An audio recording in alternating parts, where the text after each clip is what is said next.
Hello guys, pag-usapan lang natin ng Kat Dance sa kanilang duet at talaga guys, pinagkaguluan sila dahil nagpakilig na naman sila guys ng kanilang mga fans at tagahanga.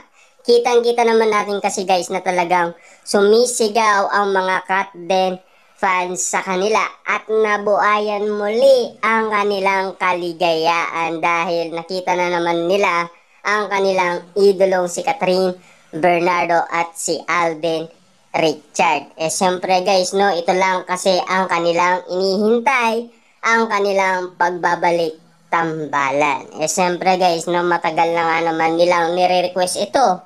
At siyempre, tulad din natin, nabitin kasi tayo sa unang movie nila dahil iniwan kasi ni Joy si Ethan. Na alam naman natin guys, no, marami nga naman kasing nabago sa ikalawa movie ni Catherine Bernardo at Alden Richard.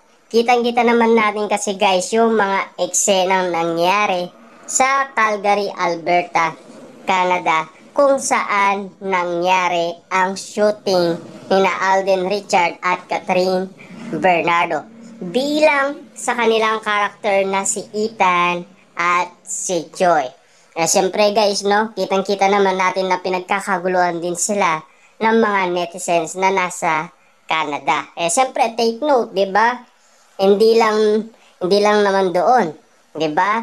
Pati nasa Ayala Mall ay dinagsa sila ng maraming netizen at pinagkaguluhan sila ng marami.